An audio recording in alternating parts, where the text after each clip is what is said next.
toutes et à tous. Merci de votre présence à cette conférence sur l'ostéopathie. Alors bonsoir Gérard. Bonsoir Magali.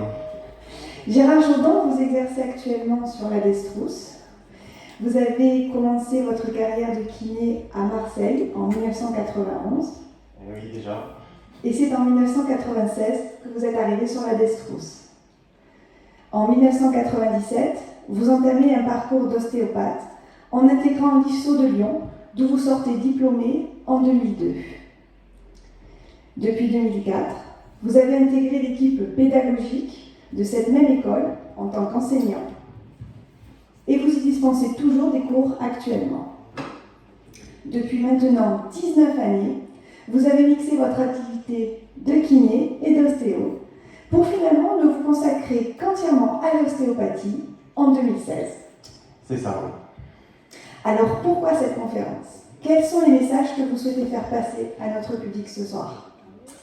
Écoutez, en fait, je fais cette conférence pour une raison essentielle, c'est que je suis toujours très étonné dans mon activité quotidienne de voir à quel point l'ostéopathie est, je dirais, méconnue ou plutôt mal connue.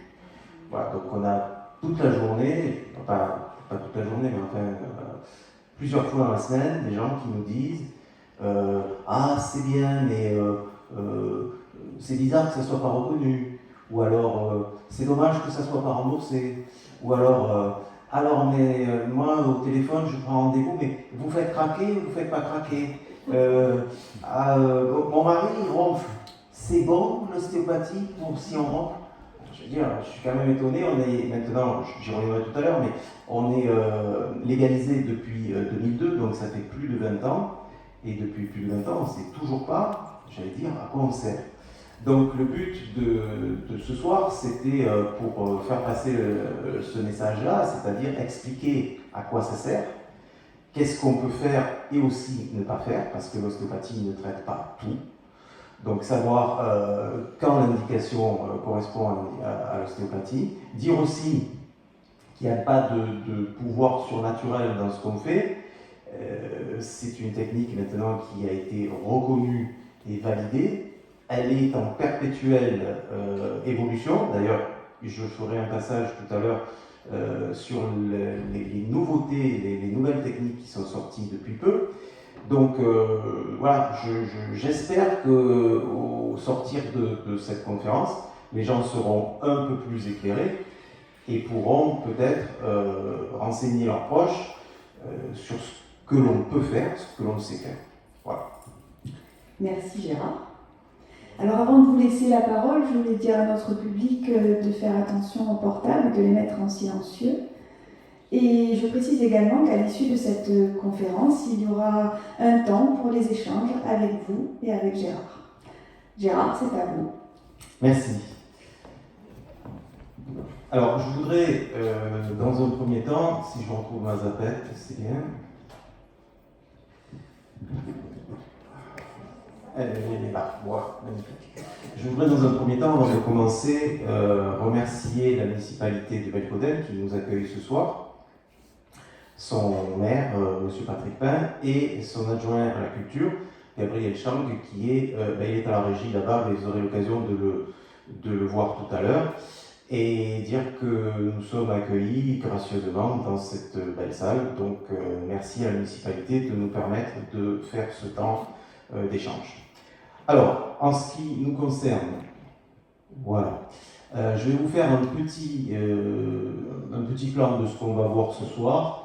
Je vais commencer par une définition de l'ostéo, très magistrale bien sûr, et un peu d'historique. Alors je suis un peu passionné, donc je vais essayer de faire pas trop long, parce qu'une fois que j'ai démarré, souvent je me perds un peu dans les conjonctures et je parle pendant des heures. Donc je vais essayer de faire court, mais je pense qu'il faut quand même au moins savoir l'origine, comment ça s'est découvert, comment ça a été mis en place, et les grands noms de ceux qui sont à l'origine de l'ostéo. On verra ensuite la différence entre les autres prises en charge, puisqu'on sait maintenant que c'est une technique de soins qui est différente des autres, mais qui est une technique de soins par entière. Nous verrons les grands principes, les différentes techniques d'ostéo, et on verra là que contrairement à certaines idées reçues, l'ostéo, ce n'est pas que le grand, gros et méchant monsieur qui fait craquer le patient dans tous les sens. Il y a d'autres choses qu'on peut faire.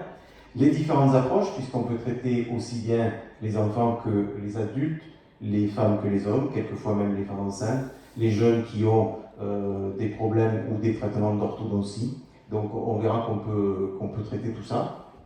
Et les nouvelles avancées que l'on a découvertes donc, depuis peu de temps. Et vous verrez que en fait, en ostéo, on évolue en permanence. Et on a découvert quand même des choses qui sont très très intéressantes, qui ont été validées, notamment par l'OMS, et donc qui permettent maintenant de mieux expliquer le comment de l'action de l'ostéo. On a toujours eu un peu tendance à croire que c'était des espèces de magiciens. Alors il y avait deux écoles, hein. Il y avait les magiciens et les escrocs. Voilà, donc, mais en fait on n'est ni l'un ni l'autre. Et enfin, on finira par un moment d'échange en questions-réponses, pour que chacun puisse me demander ce qu'il veut et peut-être préciser des choses que j'aurais pas dites ou mal dites.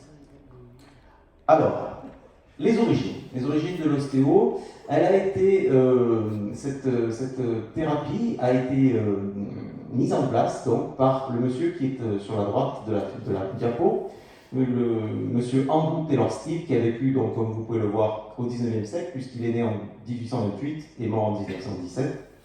Il est le fils d'un médecin lui-même. Il a fait d'autres études scientifiques, physique, mécanique, hydraulique, enfin, il a fait pas mal de choses.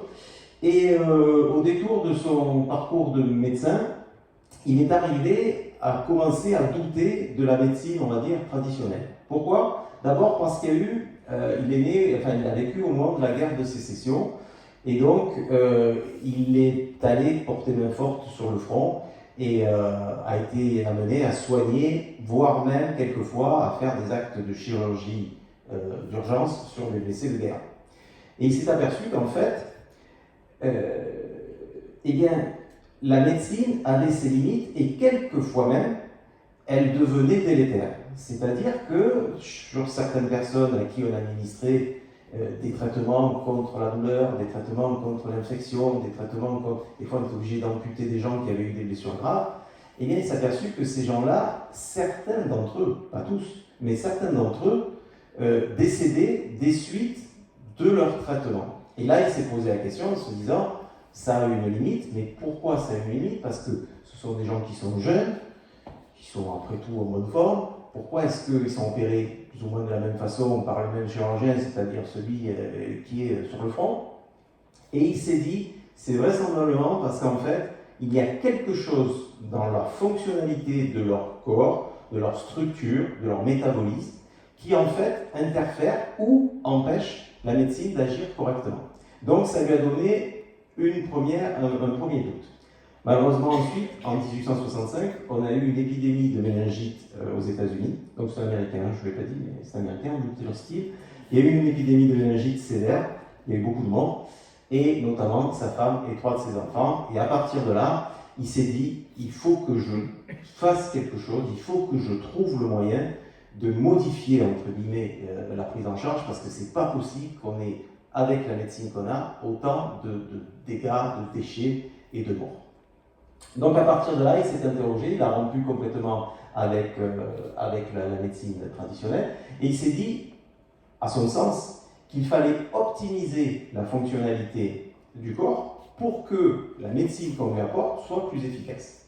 Et il a eu cette formule magique puisqu'il a dit que le corps est la pharmacie de Dieu. C'est-à-dire qu'en fait, à partir du moment où le corps va fonctionner bien, il va pouvoir lutter mieux et s'organiser mieux contre que ce soit les agressions, que ce soit les maladies ou que ce soit même les traitements qu'on administre. Et à partir de là, il a créé donc la première école d'ostéopathie, donc la American School of Osteopathy, je suis désolé pour l'accent anglais, les gens qui sortaient de là étaient diplômés en docteur en ostéopathie. Donc c'est le fondateur. Derrière lui, nous avons, alors je ne vais pas vous faire la genèse jusqu'à aujourd'hui, hein, mais je vous donne les 2-3 grands personnages qui ont vraiment marqué l'histoire. John Martin Newton-John, lui c'est un Écossais, il est un médecin lui aussi, et il a été le disciple et l'élève de Andrew Taylor Still. Bien évidemment, il a constaté que l'ostéopathie, ça fonctionnait, qu'on arrivait à améliorer les gens. Il s'est dit, ben, je vais importer ça en Europe. Donc, il a créé la British School of Osteopathy, c'était en 1917. Et c'était à Londres, qui après a donné d'autres grandes écoles d'ostéo anglaises, notamment l'école de Maidstone, dont un certain nombre d'ostéopathes français sont issus. Et puis nous avons William Garner Sutherland, qui lui est un peu plus récent, puisqu'il est décédé en 1954. Donc lui, c'est un journaliste au départ, et il est devenu ostéopathe par la suite. Et puis, les autres s'étaient arrêtés en fait à ce qu'on appelle C1, c'est-à-dire qu'ils n'avaient pas considéré le crâne comme pouvant fonctionner dans la structure et dans l'ensemble humain. Donc lui, il s'est intéressé à tout ce qui pouvait se passer dans le crâne et il a mis en place l'ostéopathie crânienne.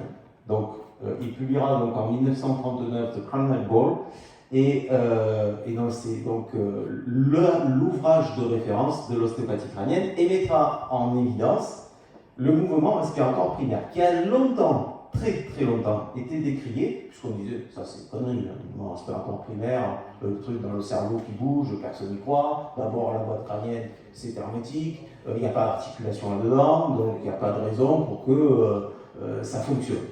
Alors, ça a été longtemps décrié, jusqu'à ce qu'il y ait des chirurgiens qui ouvrent des boîtes crâniennes, et là, ils se sont aperçus qu'on avait une onde pulsatile au niveau du cerveau, qui en fait ne correspondait pas au battement cardiaque, c'est-à-dire au flux artériel.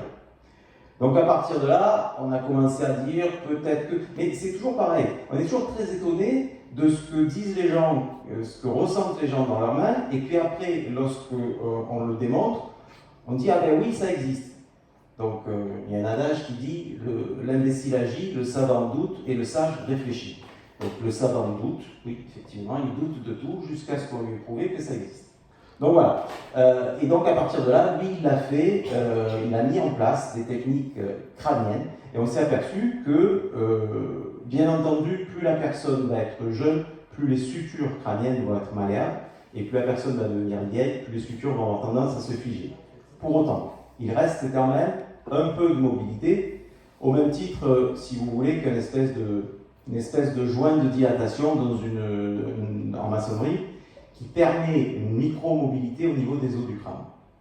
Donc, on s'en est aperçu ça aussi, puisque pour faire une fracture du crâne, il faut quand même un fracas important. C'est-à-dire qu'il faut ou un accident de voiture ou de moto important, ou un coup de marteau sur la tête, mais on voit dans le sport ou ailleurs des gens qui, malencontreusement ou pas, se donnent des coups de tête ou tombent par terre.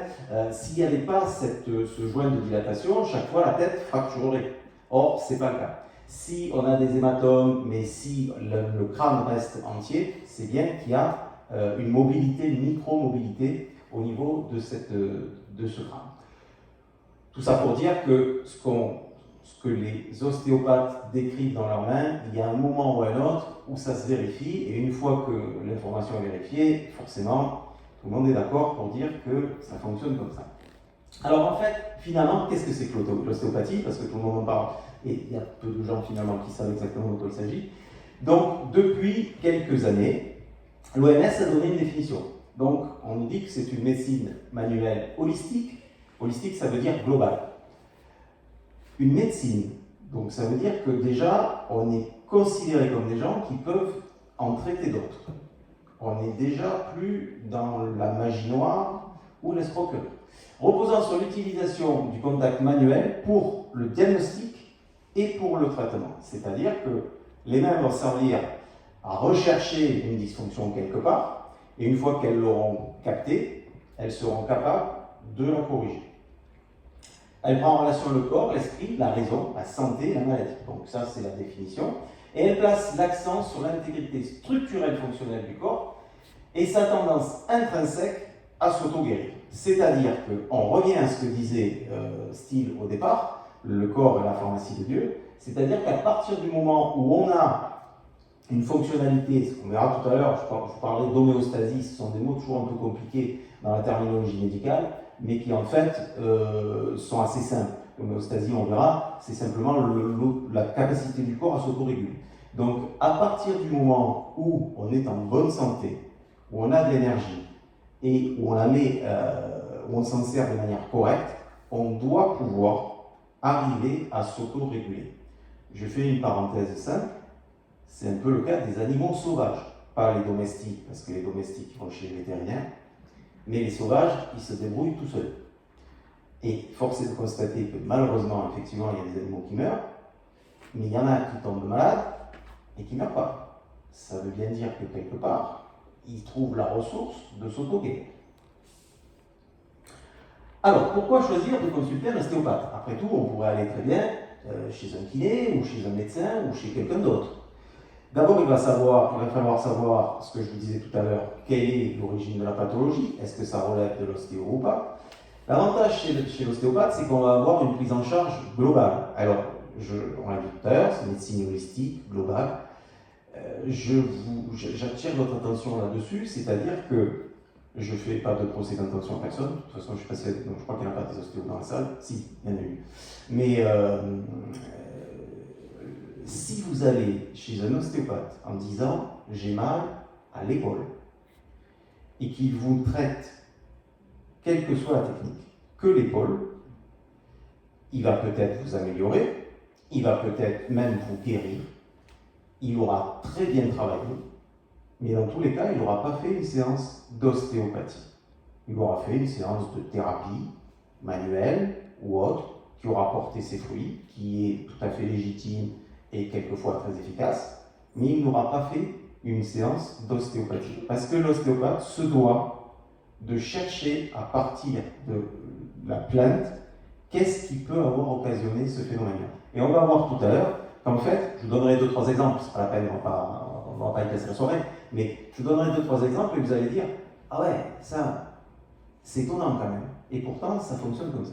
Après, pourquoi venir chez l'ostéopathe aussi? Parce que, je vous le disais, c'est une médecine qui a été maintenant reconnue par l'OMS, et en France, qui a été, donc, je vous le disais en préambule tout à l'heure, c'est le but aussi de la conférence, qui a été légalisée par la loi Kouchner le 4 mars 2002. Le 4 mars 2002. Donc, ça fait plus de 20 ans que l'ostéopathie est légalisée. Qu'est-ce que ça veut dire? Ça veut dire qu'il y a aujourd'hui des écoles agréées par l'État qui doivent se soumettre à un certain nombre de contraintes, et Dieu sait qu'elles sont importantes, pour être validées par l'État. Les gens qui sortent de ces écoles sont agréés avec un numéro d'ADI qui correspond à un numéro de sécurité sociale, enfin d'agrément de sécurité sociale, par le ministère. Alors, ce n'est pas le ministère de la Santé, mais c'est le ministère. On y reviendra sur ça aussi si ça vous intéresse après. Donc, qui vont pouvoir, de ce fait, se faire rembourser non pas par la sécurité sociale, mais par les organismes de mutuelle. Et donc, voilà l'intérêt de consulter un ostéo, c'est-à-dire de pouvoir aller chez quelqu'un qui va vous examiner dans votre globalité, aller peut-être chercher d'autres raisons que celles qui vous ont amené à le consulter pour avoir un traitement beaucoup plus complet, beaucoup plus efficace, qui va être légalisé, et aujourd'hui, seuls les ostéopathes légalisés sont habilités à utiliser le titre. Je vous fais une parenthèse. Avant 2002, vous tous, là, pouviez tous être ostéopathes. Hein. Il suffisait juste de mettre votre nom, dessous ostéopathe, et le numéro de téléphone. Et vous étiez contraint d'une chose, c'était de déclarer au fisc les revenus que vous aviez. Mais c'est tout. Donc en fait, c'est un peu trivial, mais je veux dire, on avait le même statut que le médium, la voyante ou la cartomancienne. C'était à peu près pareil. Donc aujourd'hui, pourquoi est-ce qu'on va consulter un ostéo? Parce que les ostéos qui ont une plaque d'ostéo, ce sont des gens qui sont reconnus, agréés, légalisés et remboursés, en partie du moins, par les organismes de mutuelle. Alors, quels sont les grands principes? Les grands principes, c'est d'abord que le corps est une unité fonctionnelle. C'est la différence entre l'humain et la machine. Prenez une machine très compliquée, moi je ne suis pas ingénieur ni mécanicien, j'y comprends pas grand-chose, mais il paraît que si on sait la pièce qui est défectueuse, on décapote, on enlève tout ce qu'il faut enlever, on va retirer la pièce qui est défectueuse, on en met une autre, on revise tout, et ça marche. Chez l'humain, ça ne marche pas pareil, parce qu'ils fonctionnent tout ensemble. Et ce que je vous disais tout à l'heure, Je vous prends 2-3 exemples. On peut avoir mal à l'épaule et en fait avoir rien à l'épaule. Je vous donne un exemple simple. Au-delà de 90 degrés, alors l'épaule, il y a 5 articulations, on ne va pas faire un cours d'anatomie, mais enfin bon, on va dire la principale, c'est la gléno-humérale, donc entre l'omoplate et l'humérus. Jusqu'à 90, ça se passe là-dedans. Bien. Jusqu'à 120 degrés, après, ça se passe dans la scapula, c'est-à-dire l'omoplate. Il faut déjà que l'omoplate puisse glisser sur le grip thoracique, sur les côtes, pour qu'on puisse en fait avoir un mouvement normal. Et au-delà, c'est-à-dire au-delà de 120, de 120 à 180, pour mettre la main au-dessus, et bien là, il faut qu'il y ait une inclinaison latérale de la colonne dorso-lombaire, c'est la charnière dorso-lombaire. C'est-à-dire que si vous avez un blocage au niveau dorso-lombaire et que vous n'avez pas cette inclinaison, jusqu'à 120 tout va bien, et puis de 120 à 180, on va forcer sur l'épaule. Et au bout d'un moment, on va avoir enflammé l'épaule, et on va commencer à avoir des phénomènes douloureux, des inflammations, des tendinites, etc., etc. Vous allez aller chez le médecin. Bonjour monsieur, madame, qu'est-ce que vous avez? Mal à l'épaule. Ah, je vais regarder l'épaule. Bien. On va faire une radio de l'épaule. Et puis comme ça ne va pas terrible, on va marquer 15 séances chez le kiné. Alors monsieur le kiné, prenez un cas, machin, vous ferez 15 séances de l'épaule. Il prend, il regarde, il dit bon allez, je fais l'épaule. Et un jour, le patient va chez l'ostéopathe qui fait un traitement global, qui va déverrouiller la zone dorso-lombaire, et on va relever, et on n'aura plus mal. Et là, on va dire, qu'est-ce qu'il est fort cet ostéopathe? C'est magique, c'est un magicien, il a un don. Non, simplement, il fait de la mécanique, et il fait un truc qu'il sait faire, parce qu'il sait qu'au-delà de 220 degrés, il faut aller voir plus bas, c'est tout. Voilà. Donc il n'y a rien de miraculeux. Tout le monde, tous les ostéopathes savent faire ça, il n'y a pas besoin d'être. Ah, moi, le mien, c'est le plus fort. Voilà. Évidemment, tu ne vas pas aller chez un qui ne te soigne pas. Donc, tout le monde a l'impression qu'on fait quelque chose de phénoménal. Non, simplement, on s'adapte à une globalité. C'est pareil entre le rapport entre la structure et la fonction. Donc ça, Steele l'avait déjà mis en exergue, c'est-à-dire que, là aussi, je vous donne un exemple, si vous êtes contraint, par exemple, au niveau thoracique, voilà, vous avez fait, je ne sais rien, vous avez fait du ski, vous êtes tombé à plat ventre, vous avez comprimé un certain nombre d'articulations de cartilage costo-antérieur, eh bien, vous allez respirer moins bien. C'est pas pour autant qu'il y a une pathologie pulmonaire. Donc, ça veut bien dire quelque part que la fonction pulmonaire est liée à la mobilité thoracique. Si le thorax fonctionne mal, on respirera pas bien. Si c'est quelqu'un qui a tendance à s'encombrer ou qui a une pathologie sous-jacente, eh bien, s'il ne se rappelle plus que quelques temps avant, il a eu ce traumatisme-là, il va commencer à tousser, à aller chez le médecin, on va faire une radio des poumons, on va dire ouais, c'est un peu encombré, on traitera la pathologie pulmonaire qu'il faut traiter, parce que ça il faut le faire, mais on passera à côté de la structure. C'est dommage. Bon, on ne va pas multiplier les exemples à l'infini, mais c'est l'idée. Voilà. Ensuite, on a la notion primordiale d'homéostasie. Je vous en parlais tout à l'heure, on va y revenir. C'est en fait la capacité du corps de pouvoir s'autoréguler. Et ça, il y a un certain nombre de critères. Il faut qu'il y ait un certain nombre de choses qui soient respectées pour que ça puisse se faire. Et enfin, Steele avait déjà décrit la règle de l'artère absolue, c'est-à-dire qu'en fait, on retrouve ça aussi dans la médecine chinoise, puisque en médecine chinoise, on parle de qi ou d'énergie. Et en fait, il faut que l'énergie circule partout pour qu'on puisse avoir un corps harmonieux et une physiologie normale. Eh bien, en médecine traditionnelle, on parle de l'artère, puisqu'en fait, l'artère, c'est le sang, c'est ce qui va nourrir tous les tissus. Et donc, partout où on aura un défaut, alors bien entendu, on peut avoir une artériosclérose, on va prendre le monsieur de 70 ans qui a fumé 4 paquets de cigarettes toute sa vie, qui est rempli de cholestérol, d'accord. Mais on peut avoir aussi quelqu'un de plus jeune qui n'a pas de pathologie véritable au niveau vasculaire, mais qui a un défilé ou un passage dans un tunnel quelconque qui soit comprimé par une malposition, qu'elle soit thoracique, vertébrale, d'une épaule ou même d'une hanche, ou à la suite, pourquoi pas, d'une chirurgie. Donc à ce moment-là, il faudra se prémunir de voir si le flux est correct pour qu'en fait, on ait une homéostasie et une fonctionnalité normale. Donc ces principes-là, il faut les respecter. Donc à nous, ostéopathes, de voir que tout fonctionne correctement et donc dans sa globalité. Alors, bien sûr, on a des techniques pour faire à la fois les bilans et à la fois les techniques là-dessus. La notion d'unité globale, elle est, d'ailleurs, c'est bien beau de dire il faut que ce soit, c'est une unité, mais il y a plusieurs aussi paramètres là-dedans. Il y a le paramètre mécanique, je ne reviens pas, je vous l'ai expliqué, c'est l'histoire de l'épaule avec le dos, la hanche avec le bassin. Alors ça aussi, j'en dis 2 mots quand même si vous n'allez pas chez l'ostéopathe, chez les kinésithérapeutes, c'est quand même une hérésie de traiter une épaule sans regarder un rachis cervical, de traiter une hanche sans regarder un bassin, de traiter des lombaires sans regarder le bassin, de traiter un genou sans aller voir si le pied fonctionne correctement. Bien évidemment que si on a un mauvais appui en bas au départ, on va être obligé de se compenser. Tiens, je fais une parenthèse, on est contraint par un truc, c'est l'horizontalité du regard. C'est-à-dire qu'on regarde à l'horizontale, même si on est un peu de temps en temps de travers, mais en bas comme ça. Donc si en bas on est bancal, entre guillemets, pour rattraper l'horizontalité en haut, il va falloir que ça se compense au milieu. Et donc c'est à nous aussi de voir ces choses-là. Un truc simple, moi je veux dire les gens quand ils viennent chez moi, je leur dis la première fois, parce que je ne connais pas, je leur dis déshabillez-vous et marchez. Et je regarde déjà s'ils marchent correctement ou pas. Là aussi, je prends 2 secondes, parce que en mesure je rajoute, je suis désolé, ça va être un peu plus long. Mais, si vous faites, ça c'est un peu hors sujet, mais si vous faites des semelles, si vous avez des semelles à faire, je ne mets pas mon gilet jaune avec la pancarte venez faire l'ostéo, hein, c'est pas ça.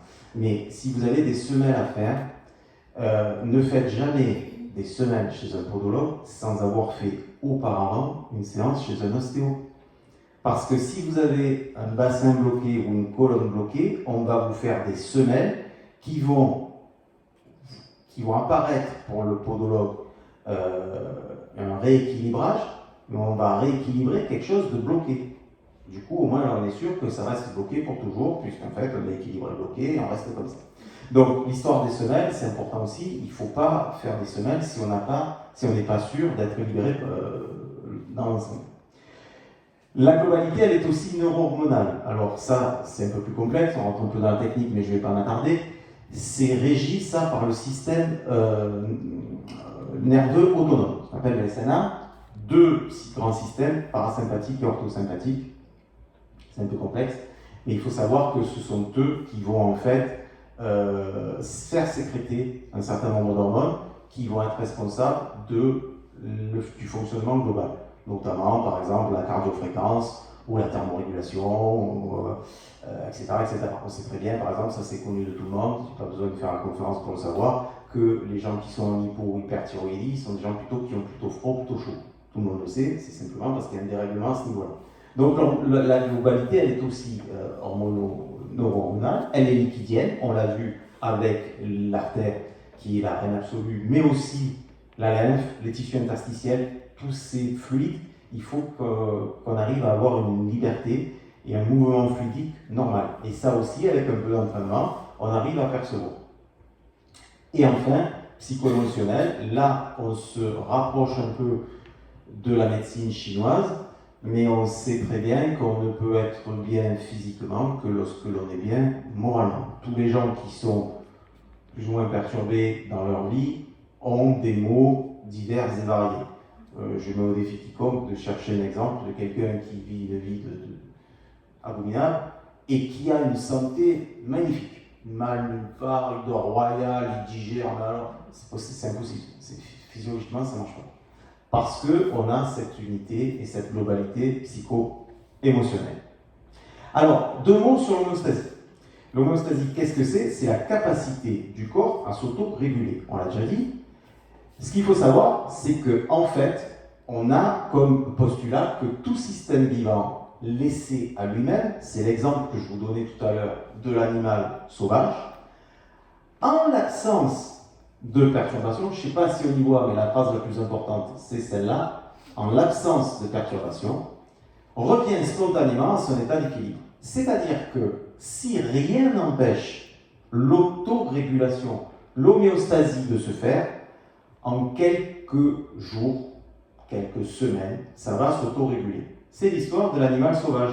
Il n'est pas bien, il va se mettre dans un coin, va attendre que ça passe. Oui, ça c'est la formule banal. Mais oui, il va s'auto-réguler tout seul. Mais comme il ne sait pas, ben il dit je ne suis pas bien, je me pose, il attend, puis après il va mieux, et il repart. Et il s'est auto-régulé. Donc cette homéostasie, elle est capitale pour nous. Elle explique aussi pourquoi, quand les gens viennent et qu'on fait la séance, il faut 2, 3, 4, 5 jours pour que ça aille mieux. Alors, ça ne veut pas dire qu'il faut voir les gens, ils sont pliés en deux, on fait la séance, ils ressortent, ils sont pareils, et on leur dit, bah, dans 6 mois, vous irez mieux. Là, ça ne marche pas. Mais s'ils vont mieux en sortant, oui, mais j'ai encore mal, forcément. Moi, je donne toujours le même exemple. Je leur dis, vous vous ouvrez le bras, ça pisse, vous allez aux urgences, on vous recouvre, ça pisse plus, vous avez toujours mal. Il faut le temps que ça cicatrise, voilà. Donc, cette homéostasie, elle se fait à partir du moment où nous, on est arrivé à remettre le système en route. Alors moi, j'ai une petite ficelle, c'est-à-dire que quand les gens arrivent et qu'ils ont mal, je regarde comment ils se déshabillent. Et après, comment ils se rhabillent. S'ils se rhabillent, je dirais presque aussi difficilement, c'est pas trop bon signe. S'ils se rhabillent mieux, ça veut dire que ça bouge. Et là, il y en a qui disent « Oui, mais j'ai encore mal ». Et je peux leur dire « Ok, vous avez mal, mais on va attendre 2-3 jours, vous m'appellerez, on verra. Et moi, je suis sûr que ça va aller. Parce qu'en fait, je vois qu'il bouge. Et donc, l'homéostasie va se refaire. Donc, il faut quelques jours après la séance. Mais encore une fois, il ne faut pas vous dire 3 mois. Hein. Il faut quand même quelques jours après, on sent que ça s'améliore. Voilà pour l'homéostasie. Alors, pour tout ça, il faut optimiser donc la fonctionnalité, mais l'autorégulation, c'est un équilibre qui va être complexe. Et pourtant, la vie est faite d'équilibre. Je disais tout à l'heure, l'homme est un animal évolué, intelligent, qui n'a pas tout le temps mis son intelligence à profit. Pourquoi on dit ça? Parce qu'en fait, on a un peu déformé tout cet équilibre. L'équilibre, il est partout. C'est ce qu'on voit aussi en médecine chinoise, le yin et le yang. Le jour et la nuit. Le jour et la nuit, nous, on l'a déjà perturbé. Parce qu'on a inventé l'électricité et en pleine nuit, il fait jour. Et puis, en pleine nuit, il fait jour, et puis il fait jour d'un coup. Il suffit d'appuyer sur le bouton. Alors que ça ne se passe pas comme ça. L'équilibre, il est progressif. Il se lève le jour, c'est l'aube, il fait jour, puis c'est le crépuscule, et il y a la nuit. De la même façon, on ne dit pas « j'ai sommeil, je dors, je suis réveillé, je me lève ». Il y a une phase d'endormissement progressif, une phase de réveil progressif. On ne dit pas j'ai faim, je mange, j'ai fini, je m'arrête. Non, on commence à avoir faim, on mange, et puis on a une sensation de satiété qui fait qu'on s'arrête de manger. On ne dit pas j'ai froid, je prends de froid, j'ai chaud, je suis à 100 et non, on commence à avoir chaud, se déshabille, puis après on transpire, etc., etc., etc. On pourrait multiplier les exemples à l'infini. On est fait d'équilibre. Cet équilibre, il faut le retrouver de par les techniques qu'on va faire et de par ces techniques globales. Donc tout ce qui va être artificiel, on va dire, bon, vous avez mal au dos, il faut avancer, il faut travailler, on prend des comprimés, tac, 1 heure après on n'a plus mal, c'est bien, il faut, ça ne sert à rien de rester un moment mal, mais ça c'est de l'artificiel, c'est pas du physiologique. Et plus on va se rapprocher du physiologique, plus on sera efficace. Donc, arriver à garder cet équilibre du mieux possible. Alors la séance d'ostéo commence, donc ça c'est pour, on a fait un petit peu le tour de qu'est-ce que c'est, comment ça marche, tout à l'heure, merci. On me propose de l'eau, c'est très gentil Hugo, c'est vrai je parle beaucoup, mais t'inquiète pas, quand j'ai fini, je vais y aller. Merci. Donc là on a fait un petit peu le tour de comment ça fonctionne, qu'est-ce qu'on peut faire. Maintenant on va passer à la séance, la vraie séance d'ostéo, comment ça marche. Il y a des phases. La première phase, c'est le contact. Il peut se faire en direct ou il peut se faire par téléphone. Soit la personne vient prendre rendez-vous dans votre cabinet, soit elle prend par téléphone, soit elle a pris par téléphone et après, il y a un deuxième contact quand elle vient au cabinet. C'est important. Le contact, c'est important. Il faut regarder les gens. Je vous disais tout à l'heure comment ils se déshabillent, comment ils racontent leur histoire. Est-ce que c'est assez bref ou est-ce qu'on remonte je vais dire au calendrier grec, mais c'est ça quoi. Il y en a qui arrivent avec des dossiers, quand je les vois, ils posent le sac, l'impression qu'il y a une valise. S'il faut que je regarde toutes les radios, là, parce qu'ils ont besoin, ceux-là, ils ont besoin, ils ne viennent pas pour emmerder avec un dossier, hein. Ils ont besoin d'une prise en charge. Celui qui vient dire, oh, hier j'ai fait du jardinage, je me suis fait mal, lui, ça ne va pas être la même histoire. Donc il faut ce premier contact. Ensuite, l'anamnèse. L'anamnèse, c'est l'histoire de la maladie. Donc on va vous raconter depuis quand, comment ça s'est passé. Et ça, c'est aussi important d'écouter les gens. Alors, le contact et l'anamnèse, ça prend des fois un quart d'heure, 20 minutes, des fois plus, ça dépend. Ça fait partie de la séance. Il faut écouter. Ça va nous permettre de mieux apprendre la personne, de mieux comprendre. Pourquoi est-ce qu'il vient? Qu'est-ce qu'il recherche? Qu'est-ce qui fait qu'il va aller mal? Peut-être simplement parce qu'il ne fonctionne pas bien, parce que ça remonte à plus ancien que ça. C'est pas juste ce qu'il vient de décrire. Alors, bon, je sais qu'il y a un certain nombre d'entre vous qui sont déjà venus me voir. Donc, vous savez comment ça marche. Mais c'est toujours intéressant de le dire parce que ah ouais, moi je suis allé sur l'ostéo, il m'a dit vous avez mal, ou là, crac, allez, c'est bon. Non, encore une fois, ça c'est pas une séance d'ostéo. Je ne critique pas, je ne fais pas de procès d'intention, mais c'est pas une séance d'ostéo. C'est une prise en charge mécanique sur l'instant. Voilà. Donc ensuite, une fois qu'on a fait ça, on fait les tests et les bilans. Et ça, on l'a vu tout à l'heure, ce sont des tests et des bilans qu'on fait avec les mains. Donc là aussi, les ostéos qui traitent les gens sans les déshabiller, c'est possible, mais moi je ne sais pas le faire. Si on ne met pas les mains sur les gens, c'est compliqué, en ce qui me concerne. Donc test et bilan, et une fois qu'on aura fait tout ça, après, on pourra appliquer les techniques correctrices. Alors ces techniques, quelles sont-elles? Eh bien, il y en a plusieurs. D'abord, les techniques structurelles. Alors, HVLA, ça veut dire Height Velocity Low Amplitude. Ça aussi, je suis désolé pour l'accent anglais, mais donc ce sont des techniques qui sont faites sur une petite amplitude, très vite. C'est notamment les techniques, par exemple, cervicales, où on prend la tête, on accélère d'un coup, ça fait du bruit, souvent, c'est pas grave. Ce qu'il ne faut pas, c'est ce que je dis aux élèves, c'est forcer fort et aller loin. Ça, c'est jamais bon. Par contre, si tu as une gestuelle souple et rapide sur une petite amplitude, ciblée sur la zone que l'on veut débloquer, ça marche assez bien. Il y a les techniques intensives qui, elles, sont des techniques plus musculaires, on va dire. C'est-à-dire qu'on va essayer de gagner dans l'amplitude articulaire, mais par l'intermédiaire des muscles. Et les techniques respiratoires. Tout ça, ça fait partie des... Tout ça, ça fait partie... voilà, des techniques structurelles. Ensuite, on a les techniques fonctionnelles, techniques de Jones, on verra ce que c'est, je vais les décrire après. Les techniques viscérales, des techniques crâniennes, puisqu'on sait maintenant qu'on peut traiter à travers le crâne, et notamment les bébés, puisque plus la personne est jeune, plus c'est facile et plus c'est malléable. Et les techniques énergétiques, qui sont des techniques globales.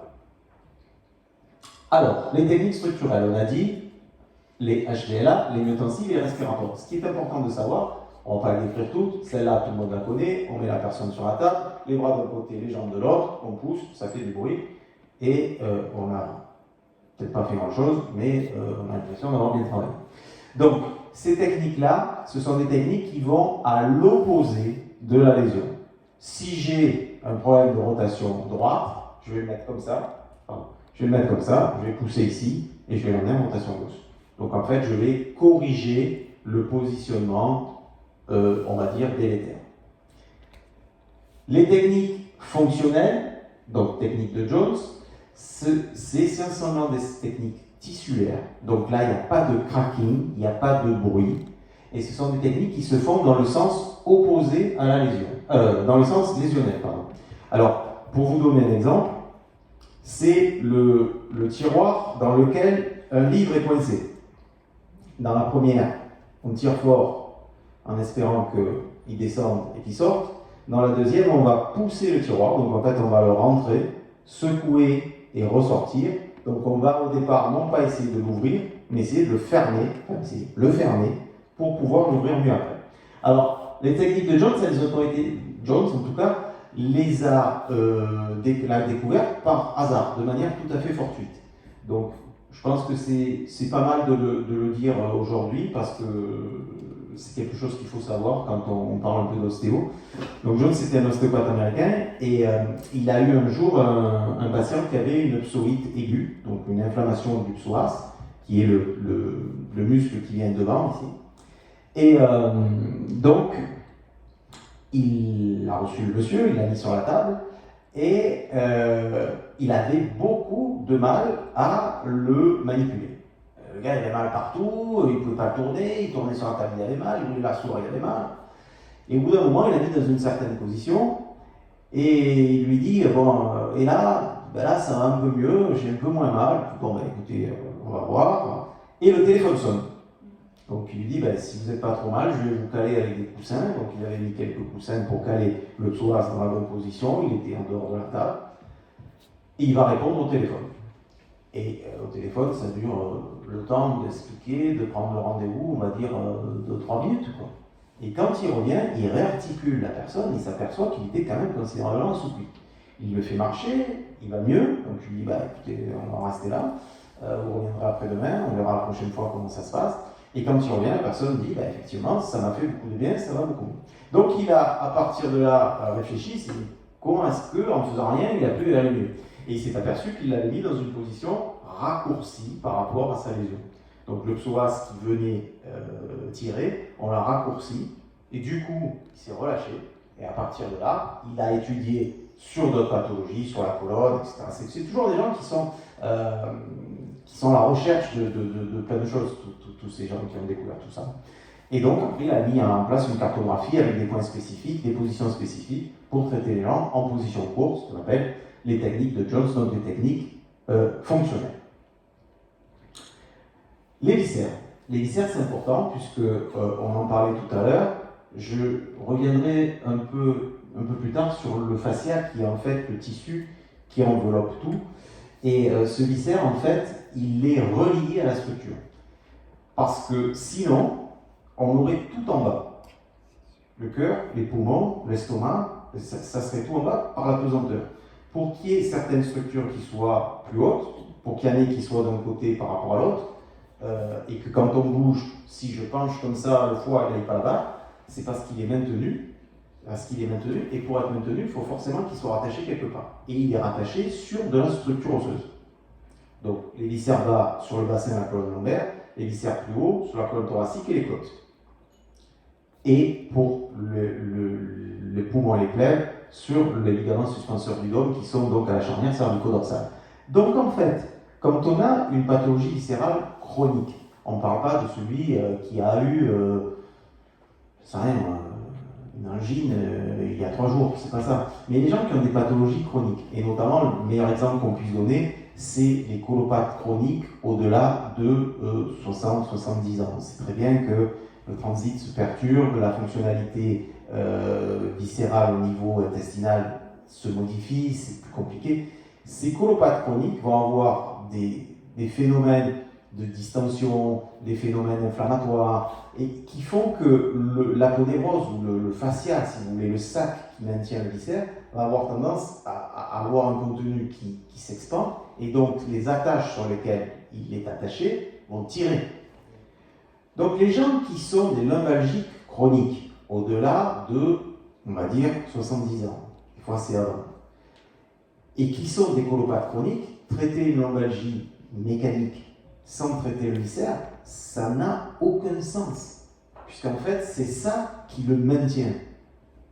De la même façon, au niveau digestif plus haut, les gens qui ont mal au dos et qui ont des reflux avec des problèmes gastriques hauts, si on ne va pas à un moment ou un autre traiter... Alors, attention, on ne traite pas la pathologie, c'est-à-dire que l'ulcère de l'estomac, on ne traite pas.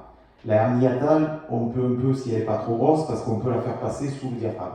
Mais la diverticulose intestinale, on ne traite pas. La cirrhose du foie, on ne traite pas. On ne traite pas, en fait, les pathologies d'origine médicale. Et c'est pour ça que c'est pas très cool pour les médecins de tirer à boulet rouge sur les ostéos en disant que les gens vont chez les ostéos parce qu'ils ne vont plus chez les médecins. C'est pas ça.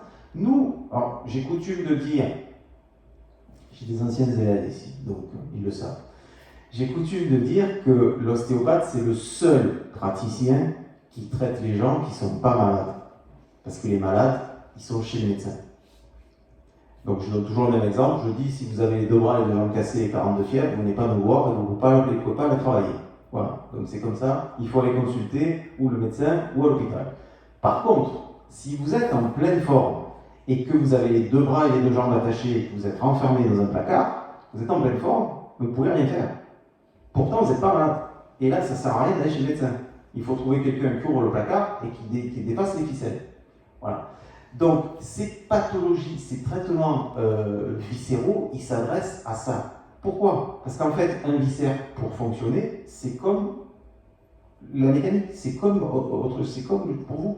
Le foie, pour épurer, il a besoin de bouger. Les reins, pour filtrer, ils ont besoin de bouger. L'estomac, pour digérer, ou le côlon, pour évacuer, il a besoin de bouger. Un rein, ça fait 600 mètres par jour. 600 mètres. Parce qu'en fait, ça fait ça. Mais sur 24 heures, si on rajoute la distance, ça fait 600 mètres. Donc s'il est contraint par ses attaches et qu'il ne peut pas bouger, il va filtrer, mais mal. Et là, on peut après commencer à avoir des pathologies qui s'installent. Et dans tous les cas, s'il filtre mal, il va y avoir des perturbations, ça risque de s'enflammer un peu et au bout d'un moment, on va avoir mal au dos. On ira consulter parce qu'on a mal au dos. Et en fait, la pathologie, elle n'est pas d'origine mécanique ostéo-articulaire. Elle est d'origine mécanique viscérale. C'est-à-dire viscérale, mais mécanique viscérale. Après, celui qui a l'ulcère de l'estomac, qui brûle en permanence et qui a mal au dos, il ne s'agit pas de lui dire on va traiter l'estomac. Non, ce n'est pas nous qui allons boucher l'ulcère. Hein. Il faut qu'il soit pris en charge. Voilà. Mais si ce n'est pas une pathologie qui relève du médecin, on peut faire de la mécanique au travers du viscère. L'orthodontie, je voudrais en dire aussi un mot. J'ai mis à tout âge parce qu'il y a eu une période où c'était réservé aux enfants et aux ados, et on sait aujourd'hui, de plus en plus, qu'en fait, les adultes aussi se font traiter en orthodontie parce que ça peut occasionner d'autres problèmes, les problèmes esthétiques, enfin, les désagréments esthétiques bien sûr, mais aussi d'autres problèmes fonctionnels. Donc, à tout âge, il est bien évident que lorsque l'on fait des traitements d'orthodontie, et c'est bien, il faut les faire puisque ça améliore un certain nombre de choses, notamment on fait des déformations, il y a des enfants qui ont sucé leur pouce, qui ont des déformations du palais, il y a des gens qui... C'est important de pouvoir manger correctement, et je vous rappelle, tiens, je fais encore un petit saut, une petite aparté, la digestion, puisqu'on en parlait tout à l'heure, il y a 4 phases de la digestion. La première, c'est dans la bouche. Et c'est la mastication et la salivation. Donc c'est important d'avoir de bonnes dents. Et d'avoir des dents. Parce que tous les vieux qui sont en EHPAD et qui n'ont pas de dents, ils ont des problèmes digestifs. Donc il est important de s'intéresser à ces choses-là. Par contre, il est bien évident que lorsque l'on va traiter en orthodontie, on va forcément tordre quelque chose, même si c'est pour le redresser. Si vous avez une mâchoire qui est, alors j'aime pas bien le mot, mais tordue et que vous voulez la mettre droite, vous allez la redresser, mais quelque part, vous la détordez dans le bon sens.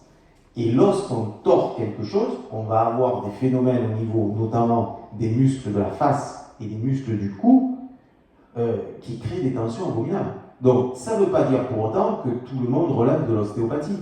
Mais les jeunes, ou les moins jeunes, qui font des traitements d'orthodontie, qui sont fatigués, qui ont mal, ça, il faut qu'ils soient vus de manière régulière. Et je tords un peu le cou, là, ce qu'elle veut dire, à une idée fausse, on n'a jamais eu d'effet délétère sur le résultat final de l'orthodontie en faisant de l'ostéo. Ça n'existe pas. Voilà. Nous, ce qu'on fait, c'est qu'on, par nos manœuvres, on va relâcher toutes les tensions. Les tensions, c'est pas fait pour être... normalement, il n'y en a pas de tension. On détord une mâchoire, c'est pas pour autant qu'il faut créer des tensions. Donc le fait de relâcher, ça n'a aucune incidence délétère sur le résultat final de la prise en charge en orthodontie. Donc l'orthodontie relève aussi de l'ostéopathie dans certains cas. La maternité. La maternité, ça aussi, c'est encore une approche pour la maman et pour le bébé, avant et après. Alors, là, on s'arrête aussi encore 2 secondes. La maman, les 3 premiers mois, il convient de rester prudent, parce qu'on ne sait jamais. Il n'y a pas de raison qu'on provoque une fausse couche, mais il faut rester prudent. De 3 à 6, on fait ce qu'on veut. Pas faire des techniques de fou, mais on peut traiter comme on veut, quand on veut. Et au-delà de 6, on fait comme on peut. Parce que bien souvent, elles ont gros ventre, elles ne peuvent pas trop se retourner sur la table, donc, mais on peut aussi traiter. Ça, c'est pour la maman. Pour le bébé, alors le bébé, c'est facile. Est-ce qu'il faut voir les bébés? Est-ce qu'il faut les amener à la maternité? Est-ce qu'il doit y avoir des ostéopathes à la maternité? Le bébé, quelque part, eh ben, c'est un animal sauvage. On revient à ce qu'on disait. Donc le bébé, il mange, il dort, il pleure pas, et il est content. Quand on le prend dans les bras, ça, c'est un bébé qui va bien.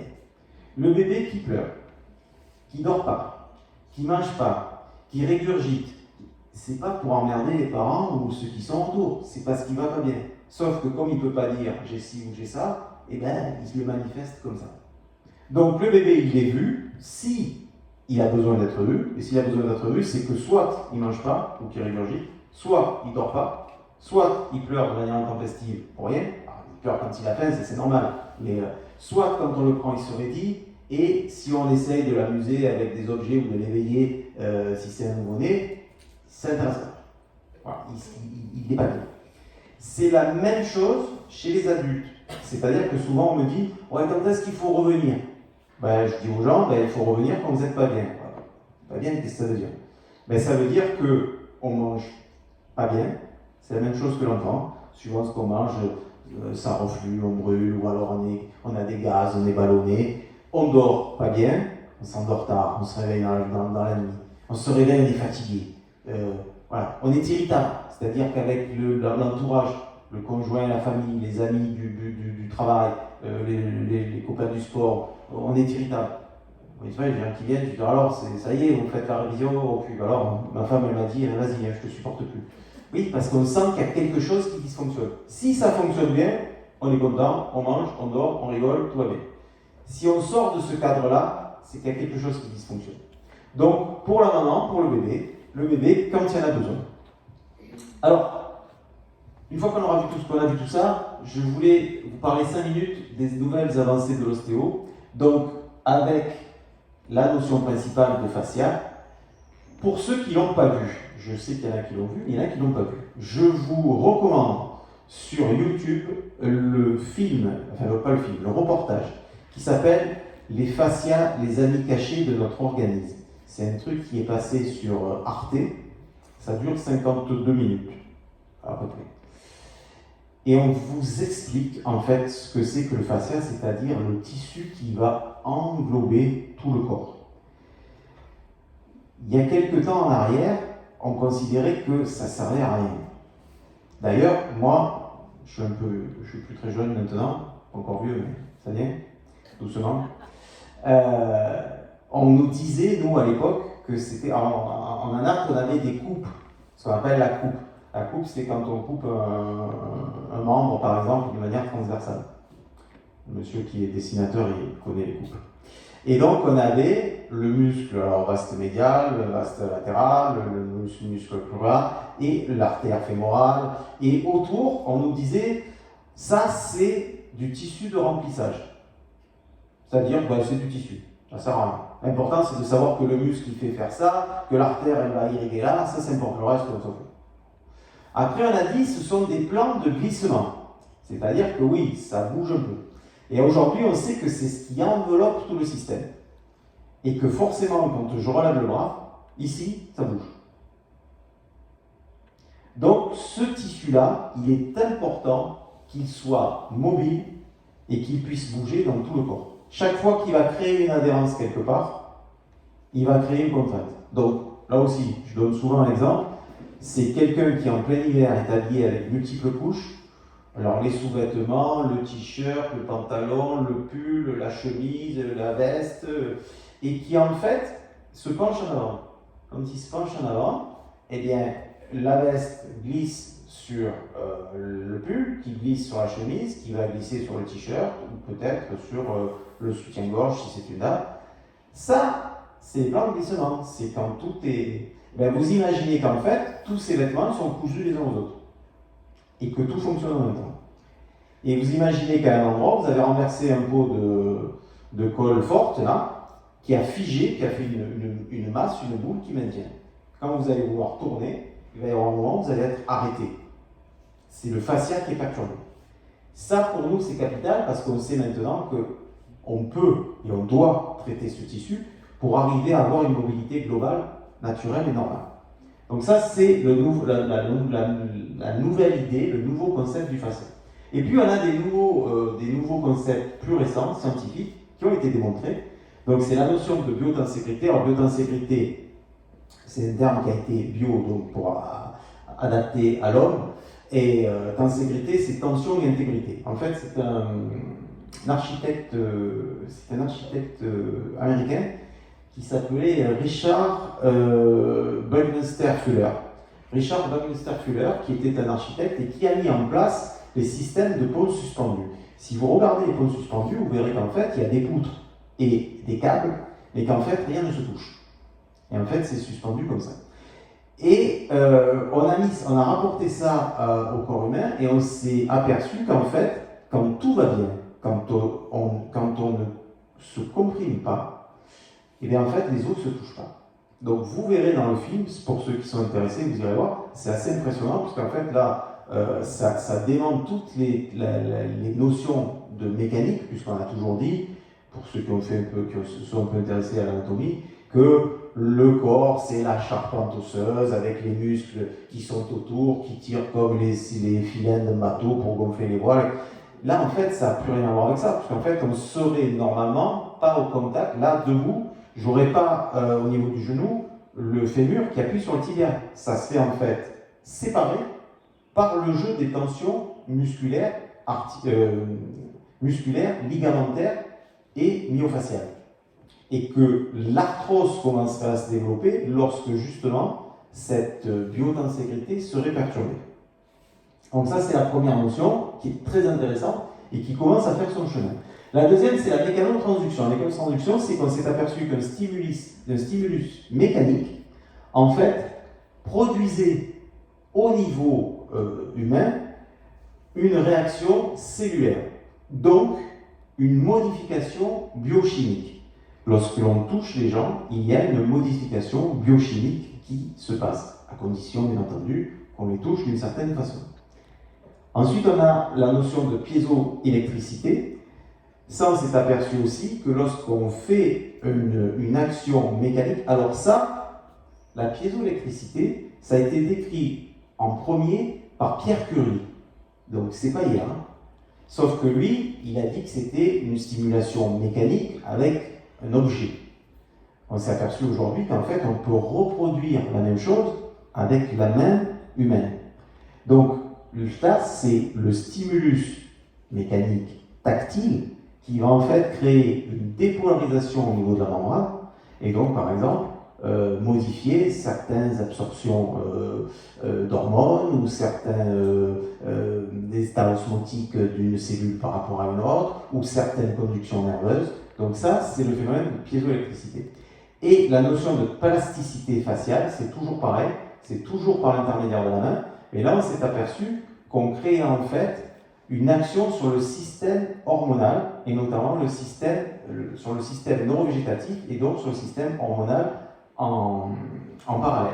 Donc si vous voulez, la mécanotransduction, c'est la possibilité par la main d'induire une réaction biochimique. La piézoélectricité, c'est la possibilité par la main de créer une dépolarisation, donc un phénomène électrique qui va modifier le fonctionnement métabolique. Et la plasticité faciale, c'est toujours avec la main qui va pouvoir modifier un petit peu le système neurovégétatif. Donc on s'aperçoit là qu'on a condition bien entendu de savoir le faire. Il faut des mains qui soient expérimentées, ça ne se fait pas du jour au lendemain. On ne va pas expliquer aux gens qu'on met la main sur la personne et que ça y est, elle guérit. C'est pas ça. Mais on est aujourd'hui obligé de reconnaître qu'on sait, on a démontré qu'en touchant les gens, on peut arriver à faire tout ça. Et ça, c'est vachement intéressant.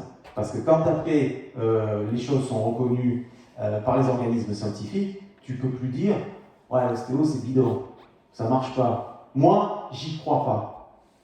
J'y crois peut-être pas, mais en tout cas, c'est démontré. Moi, ça ne me fait pas du bien. Peut-être. Peut-être que l'ostéo. Alors, ça aussi, je prends 2 secondes. Il y a un relationnel entre l'ostéo et le patient. Il y a des ostéos qui ont 99% de réussite, d'autres 20%, mais celui qui a 99%, il a 1% de non-réussite. C'est pas parce que ce jour-là, il se dit, lui, je ne vais pas le traiter, ou c'est pas parce que le patient a dit, moi, j'ai pas envie d'être traité. C'est parce qu'en fait, la relation entre les deux, c'est pas faite. Et pour le coup, ça marche pas. Voilà. Donc, ça aussi, il faut prendre en compte la main du thérapeute, la prise en charge du sujet, le relationnel entre les deux, mais on sait aujourd'hui que quand ça fonctionne, on peut avoir une action sur tous ces phénomènes-là. C'est quand même un sacré progrès par rapport à ce qu'on a décrit au début. Et là où ça devient, à mon avis, intéressant, c'est que si on remonte à Steele, c'était il y a 200 ans, Steele, il y a 2 siècles. Et alors, on n'en a pas parlé, mais en France, c'est arrivé en 1960, l'ostéo.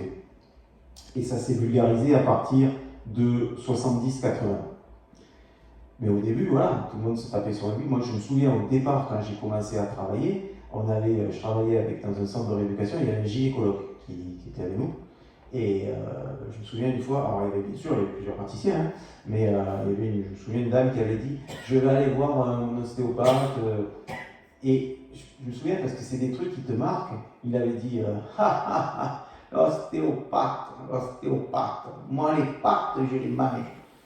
Bon, ouais, c'est vrai, on se tape sur le bide, ça fait rire, mais aujourd'hui, quand tu commences à trouver des scientifiques qui décrivent des choses, ça fait moins rigoler.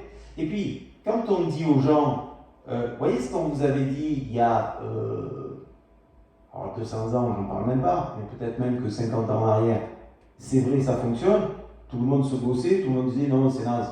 Aujourd'hui, parce que c'est démontré scientifiquement, on dit ah oui, ça marche. C'est quand même drôle, c'est une drôle de façon de raisonner, quoi. Voilà. C'est pareil pour l'acupuncture. Et d'ailleurs, ils en parlent dans le fameux reportage. Les acupuncteurs disaient que quand ils mettaient une aiguille et quand ils la retiraient, il y avait une résistance au moment où on la retire. Tout le monde a toujours rigolé. On a dit non, c'est pas possible, c'est pareil, tu mets l'aiguille, tu la sors, c'est la même chose. Il y a eu des études qui ont été faites, on sait maintenant que lorsqu'on rentre l'aiguille, il y a les fibroblastes qui vont s'entourer autour de l'aiguille, qui fait que lorsque l'on la ressort, ça crée un frein. Et ça a été objectivé avec des dynamomètres de précision. Et donc on a dit, oui, alors c'est de l'ordre de l'infiniment petit, hein, mais il y a un delta. Le mec, il arrive à sentir le delta. Pourquoi il l'aurait dit alors? Pourquoi depuis des années on dit ça si on ne le sent pas? Si on le dit, c'est qu'on le sent. Mais on te dit non, c'est pas vrai. Puis après, quand on objective, on dit ah oui, c'est vrai. Mais il n'y a jamais personne qui dit on s'est trompé et puis on a mis en doute ce que disaient des gens alors que c'était la vérité. Voilà, donc je m'égare un peu, je suis désolé. Mais bon. Donc, on en arrive à la prévention. L'ostéo, quand, comment, pourquoi? La prévention, ça fait aussi partie des phénomènes qu'il faut considérer. Pourquoi? Parce qu'en fait, on s'auto-équilibre, mais on s'auto-compense. Je vous donne un exemple simple, c'est bientôt l'année prochaine les Jeux Olympiques, et après les Jeux Olympiques, il y a les Jeux Paralympiques. Et on voit des gens qui jouent au basket à fauteuil roulant, qui font du saut en hauteur avec une seule jambe, qui nagent avec un seul bras. Alors, ils arrivent, ils font des performances. Donc, mais pourquoi? Alors là, c'est le cas extrême, hein. Mais c'est bien parce qu'ils sont surcompensés. Ils vont marcher comme ils peuvent, ils vont nager comme ils peuvent, mais ça, c'est pas une mécanique normale.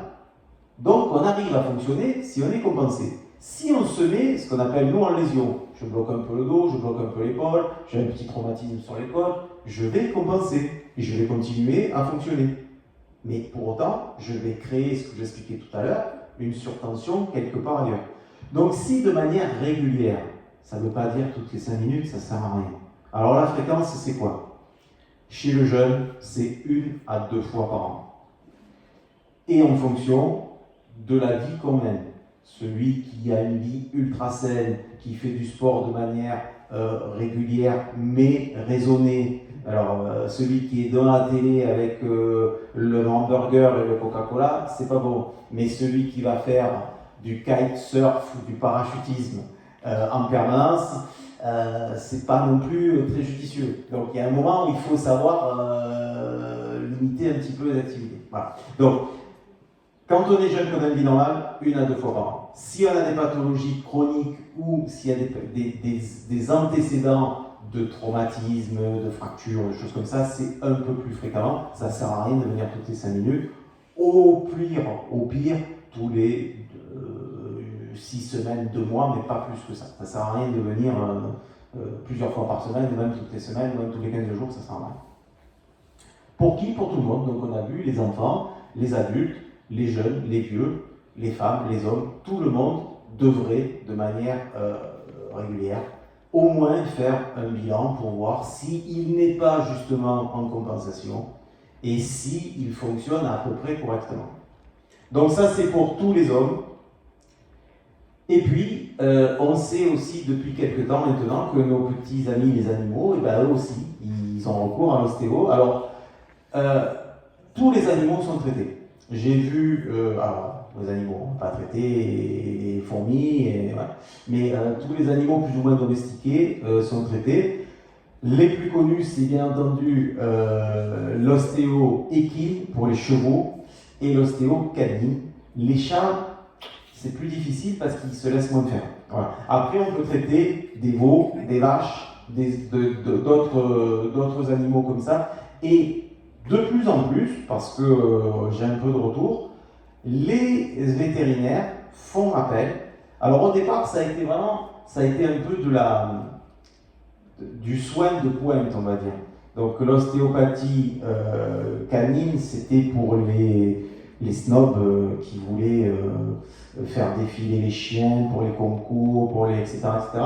Et les chevaux, c'était des chevaux soit de saut d'obstacle, de concours, soit les chevaux de course.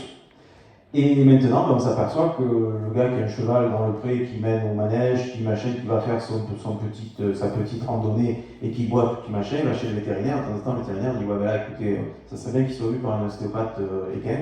Et donc, on est de plus en plus amené à avoir les animaux aussi qui sont traités par les ostéopathes. Je précise par contre que ça, c'est une spécialité et que seuls les ostéopathes spécialisés en ostéopathie animale sont habilités et aptes et efficaces dans ce genre de prise en charge. Voilà, en conclusion, je dirais donc que c'est un champ d'action qui est très étendu, puisqu'on a vu qu'on peut traiter des pathologies articulaires, on a vu qu'on peut traiter des pathologies mécaniques mais viscérales, on a vu qu'on peut traiter des bébés, on a vu qu'on peut traiter des gens qui suivent de l'orthodontie, des femmes enceintes, enfin on peut traiter plein de choses, qui permet d'avoir une prise en charge, encore une fois, globale. Bien souvent, alors ça, je ne l'ai pas dit, mais bien souvent, c'est des gens qui viennent, on appelle ça, c'est un terme à la mode, en errance médicale. C'est-à-dire qu'ils ont vu 2, 3, 4 médecins, et alors, j'entends des fois des trucs qui m'horripilent un peu, mais une fois j'ai entendu, ah ben je viens parce que j'ai vu docteur machin, docteur truc, hein, et puis finalement, on ne savait pas, et il m'a dit, ouais, l'ostéo, vous pouvez essayer, hein. On est là, hein. Puis, si ça ne vous fait pas de bien, hein, ça ne fera pas de mal. Hein. Tu as vraiment l'impression que le gars il vient, mais point. Hein. Voilà. Donc c'est une prise en charge globale qui va offrir une alternative à d'autres techniques de soins, mais pas que. Ça peut être aussi une technique complémentaire, hein, complémentaire avec d'autres pratiques. D'ailleurs, il y a des gens qui travaillent avec des ostéopathes. Et alors, il ne faut pas jouer au ping-pong avec les patients. Hein. Allez, je te l'envoie, tu lui fais la manœuvre, tu me le renvoies, moi je le machine, je l'envoie à lui, il donne les médicaments. Non, ça c'est pas bon. Mais avoir une prise en charge globale, ça je trouve que c'est pas mal, et multidisciplinaire, c'est pas mal aussi. Et donc on va traiter aussi bien les tissus durs que les tissus mous, ça nous l'avons dit, avec donc une complémentarité avec d'autres thérapeutiques. Voilà, j'ai beaucoup parlé, je vois qu'il y a la bouteille d'eau qui m'attend, donc je vais aller boire un petit coup, mais avant ça, ce que je vous disais, peut-être que j'ai pas tout dit, ou mal dit, ou que vous voulez des précisions complémentaires, et puis de toute façon, quand on parle tout seul, c'est pas rigolo, 2, on a toujours raison, parce que c'est nous qui parlons, et 3, il n'y a aucun échange. Donc j'aimerais que, si vous avez des questions, Magali, tu peux peut-être descendre dans la salle avec le micro, Et il n'y a pas d'escalier. Si, j'ai pas vu l'escalier. Donc tu peux descendre. N'hésitez pas. Si je peux, ça sera avec grand plaisir que je répondrai. Et si je peux pas, je vous dirai soit je sais pas, soit je vous donnerai une référence ou un lien pour vous renseigner. C'est marqué, c'est à vous. Voilà, donc là, c'est à vous. Pour le coup, c'est à vous.